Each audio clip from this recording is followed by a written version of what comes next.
Welcome to the deep dive. Today, we're tackling something, well, pretty fundamental, really.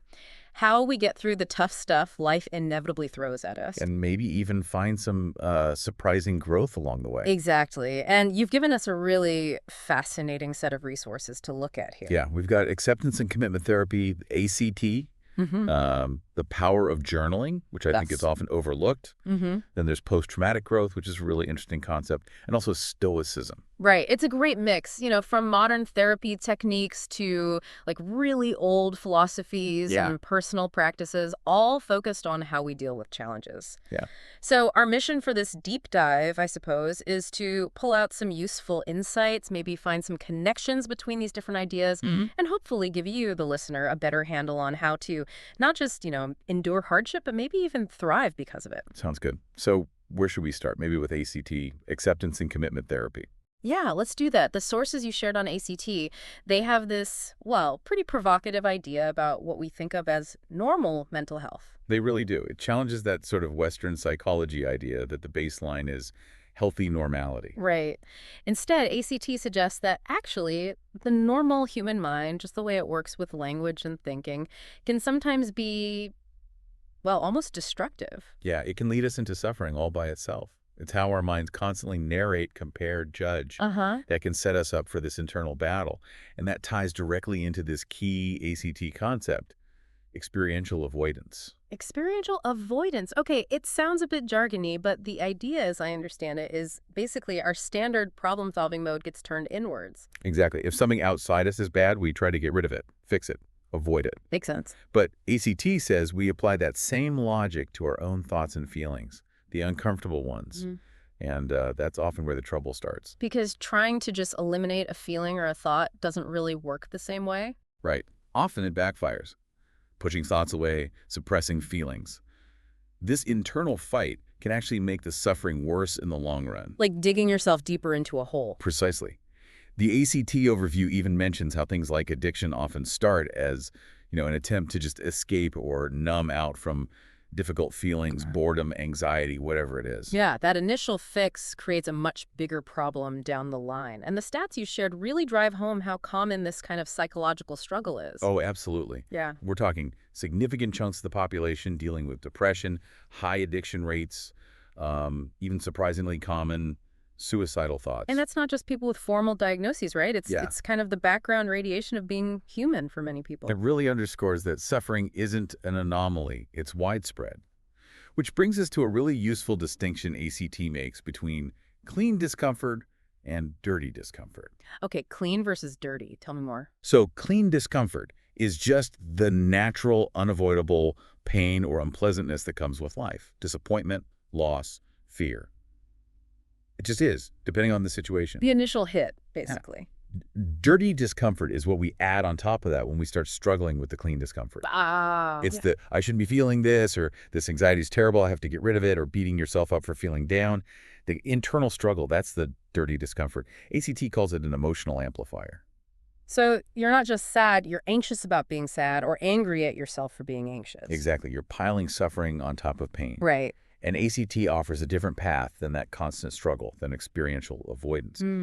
The goal isn't necessarily to eliminate the pain, because often you can't, but to build a meaningful life despite the pain, Okay. accepting it, making room for it, while still doing what matters. This is where psychological flexibility comes in. Psychological flexibility. So learning to kind of roll with the punches internally while still moving towards your values. That's a great way to put it. And ACT has 6 core principles to help build that flexibility. Okay, let's break those down. The first one is diffusion. Fusion, yeah.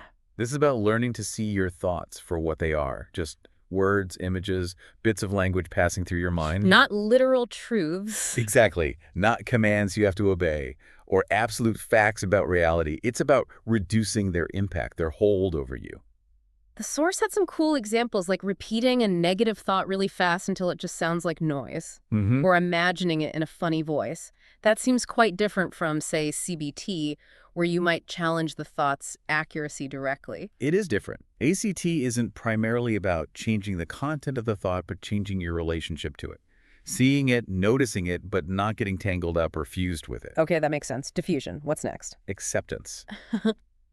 which links back nicely to that clean discomfort idea. Right. It's about actively making space for those difficult thoughts, feelings, sensations without that automatic fight or flight reaction, letting them come and go. So acknowledging, okay, anxiety is here right now, and not immediately trying to wrestle it into submission. Precisely.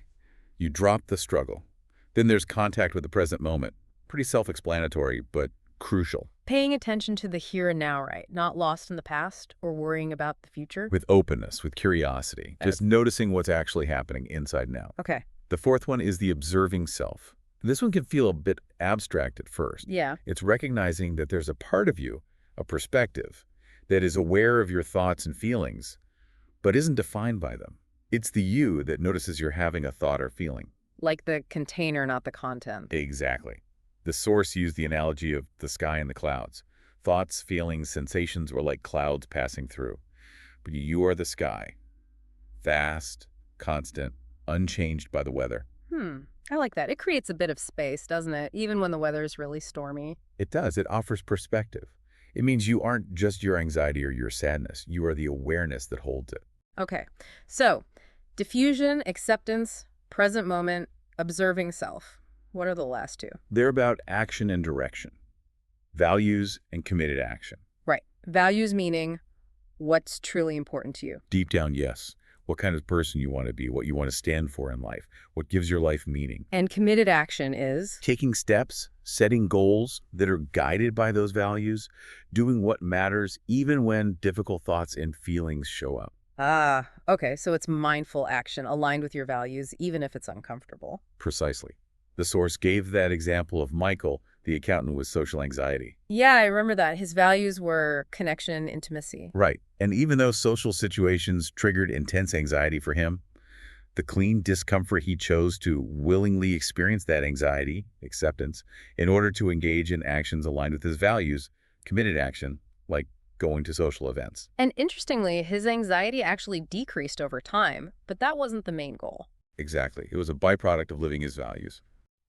It shows how ACT focuses on building a rich life with pain, not just trying to get rid of pain. That focus on accepting difficult feelings rather than fighting them segues really well into the next resource you shared, journaling. It does, doesn't it? Such a simple practice. But the research suggests it can be surprisingly powerful, especially during hard times. Yeah, the article from Greater Good Science Center mentioned how it helps, just separate one day from the next when things feel chaotic. It brings some order, helps clear out some of the mental noise, those distressing thoughts that can just loop around. And it even mentioned a potential link to the immune system, which sounds kind of wild. It does. There was that study with students who had mono. Right. And those who wrote about stressful events actually showed an increase in antibodies compared to a control group. Wow. So somehow the act of processing stress through writing might actually have a physical effect. It's fascinating. It really is. But beyond the physical, it helps emotionally and cognitively too, right? Definitely. Emotionally, it's a way to open up, like the article says, to get those feelings out instead of bottling them up, which we know isn't great for us. Translating the internal mess into actual words on a page. Yeah. It gives it form, makes it less overwhelming somehow. Yeah. Cognitively. Well, writing forces you to organize things. You put events in order. You start to see cause and effect. You build a narrative around what happened. Creating a story out of the chaos. Exactly. And that process itself can give you distance, help you find new perspectives on things. The article highlighted that expressive writing technique. Just writing nonstop for 20 minutes about a tough issue, your deepest thoughts and feelings. Right. And studies show that can lead to real drops in depression, anxiety, even hostility. And the key seems to be just letting it flow without judging yourself. Absolutely. That's the beauty of journaling versus, say, talking to someone. There's total freedom. You can write things you'd never say out loud, process secrets, explore taboo feelings. That freedom from judgment feels huge. It's a private space to untangle things. I like that quote about organizing thoughts on paper so they don't take up so much space in your head. Yeah, it's like mental decluttering, as you said. And that whole process, making a narrative, getting distance, finding perspective, it leads us quite naturally to the next topic. Post-traumatic growth, PTG. It does. This idea that you don't just bounce back from adversity, but you can actually bounce forward. Yeah, experiencing positive psychological changes because of the struggle, not just in spite of it. And it's not some newfangled idea either. The Wikipedia overview pointed out that this concept, growth through suffering, is ancient. It's in philosophies, religions all over the world for centuries. So it's a deep human intuition, really. The article mentioned an adversarial growth model. How does that work? Basically, when something really challenging or traumatic happens, it shakes up our core beliefs about ourselves, the world, our future. Our fundamental assumptions get challenged. Right. And we have to make sense of it somehow. We either have to kind of integrate this new, difficult information into our existing belief system, or we have to change those beliefs. Rework our understanding. Exactly. And if we manage to accommodate that new information in a positive way, integrating it meaningfully, that's where the growth happens. It's like rewriting parts of your life story, maybe ending up with a richer, deeper narrative. A process of meaning-making, essentially. Yeah. What makes PTG more likely for some people? The article mentioned personality, social support. Yeah, certain traits seem to correlate, like being open to experience, agreeable, hopeful. Interestingly, maybe even some aspects of narcissism, perhaps related to agency or belief in oneself. But social support is huge. Having people to talk to who help you process, build that narrative, offer different perspectives, it's critical. And spirituality often comes up too. Finding meaning, purpose, connection to something larger seems to really facilitate growth after trauma. The article listed 5 main areas where this growth shows up. What were they again? Let's see. New possibilities opening up in life, deeper relationships with others, a greater sense of personal strength, spiritual change or deepening, and a greater appreciation for life itself. Those cover a lot of ground. It really paints a picture of profound transformation. It does. People might find new paths, connect more deeply with others, realize they're stronger than they thought, shift their core beliefs, or just feel more gratitude for everyday things. The examples were striking too, like trauma survivors showing more optimism or spouses of cancer patients becoming more interpersonally focused. Yeah, it shows positive change is possible, even in the face of really serious adversity. It's a really hopeful concept, isn't it? Now, how does PTG relate to resilience? Are they the same thing? Good question. They're related, definitely both about positive adaptation, but distinct. How so? Resilience is more often seen as the ability to bounce back to your previous level of functioning after a crisis, coping, getting through it, returning to baseline. Okay, recovery. Right. Post-traumatic growth goes beyond that baseline. It suggests the struggle itself leads to positive changes that result in a new, potentially higher level of functioning or well-being. So resilience is getting back, PTG is potentially growing beyond where you were. That's a good summary. Which leads us nicely into resilience itself and how we might actually build it. The Wikipedia entry on psychological resilience covered this. Right. Defining it as basically coping well with crisis and getting back on your feet relatively quickly. Yes. And importantly, it's increasingly seen not as some fixed trait you're born with. You either have it or you don't. Right. Not like that. Yeah. More like a dynamic process, something you can develop through interacting with your environment, consciously doing things that promote well-being. Yeah. It's something we can cultivate. So it's learnable. What influences it? The article mentioned internal and external factors. Yeah. Internally, things like your self-esteem, your general outlook, positive or negative, how you tend to cope. Externally, it's largely about social support again. Big surprise. Ah, yeah, that keeps coming up. And the good news is there are strategies to actually boost resilience. Definitely. Things like cognitive behavioral techniques, mindfulness practices, which loops back to ACT, of course. Also, actively fostering positive emotions and developing self-compassion, treating yourself kindly when you're struggling. The role of positive emotions was interesting, how they don't just feel good, but actually help. Yeah, the article suggests they literally broaden your thinking, make you more flexible cognitively. Oh, wow. They help you recover faster from stress physiologically, buffer against some of the negative effects, and even help build social resources. So finding moments of joy or gratitude, even when things are tough, isn't just fluff, it actually builds capacity. Seems that way. And back to social support, strong ties give you that sense of belonging, trust, knowing someone has your back.